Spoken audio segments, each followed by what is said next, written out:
Tubahe ikaze kuri Umutware Media TV. Nshuti bakunzi bacu, turashima buri umwe wakoze subscribe, like, share ndetse na comment. Mukomeze kudushyigikira. Aho tuganira umuco, umurage n'amateka byaranze abakurambere bacu. Uyu munsi tugiye kugaruka ku buzima n'amateka by'Umutware Nyantabana. Umutware Nyantabana ni umuhungu wa Kabare. Akaba yaravutse mu mpera z'ikinyejana cya 19.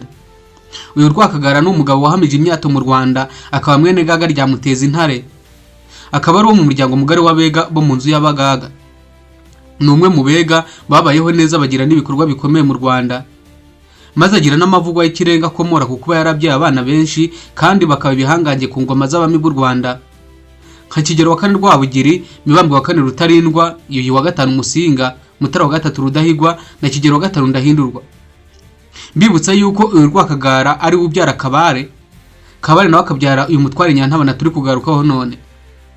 Rwakagara rero yabayeho ku ngoma Yuhi wa 4 Gahindiro ka Mibambwe wa 3 Sentabyo. Aba ku ngoma ya Mutara wa 2 Rwogera mwene Gahindiro. Aba ku ngoma Kigero wa 4 Rwabugiri mwene Mutara wa 2 Rwogera. Amateka kandi akaba agaragaza ko ibisigisigi by'abo mu muryango we bikiri no mu buyobozi bwo mu Rwanda rwa vubaha. Ubwo aya mateka yandikwaga, umuryango we wagize ibigo byinshi no mu mateka ya vubaha, cyane mu guhangana n'abakoroni b'Ababirigi no mu ibohorwa ry'u Rwanda. Rwakagara yabaye umugaba w'ingabo z'imitwe ibiri y'Uruyange n'Ingeyo. Iyi mitwe yombi yo ku ngoma ya Yuhi wa 4 Gahindiro ka Mibambwe wa 3 Sentabyo.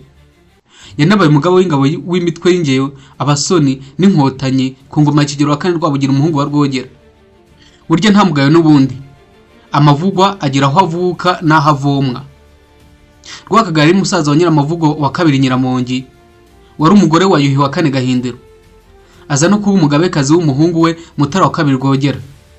Ni ukuvuga ko yari umuramu w'umwami Yuhi wa 4 Gahindiro, akaba nyirarume w'umwami Mutara wa 2 Rwogera. Abakagara bakaba baragaragiye inganje Karinga, aho bamwe babaye ibibanda. Ibibanda n'ababyara bami.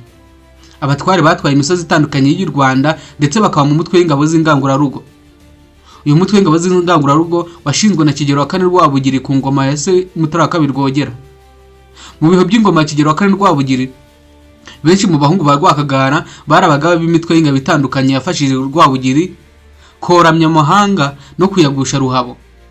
Bamwe muri bo twavuga nka Nyamushanja watwaraga umutwe w'ingabo z'Uruyange, Kabare watwaraga umutwe w'ingabo z'Indinda, Ruhina Nkiko watwaraga umutwe w'ingabo z'Abadaraza, Giharamagara akaba yaratwaraga umutwe w'ingabo z'Abasozi n'Inkotanyi afatanyije na se Rwakagara.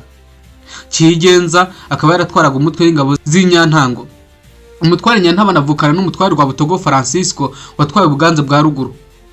Uyu rwa Butogo Francisco nawe tukazagaruka ku mateka yiwe.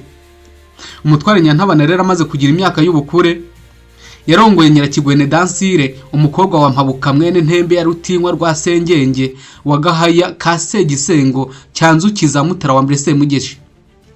Aba bombi babyaranye umwana w'umuhungu bamwita Bagambiki. Umutware Nyantabana yatwaye Imbuye mu Nduga. Aha hakaba haraje kuba Gitarama, ubu ni mu karere ka Muhanga.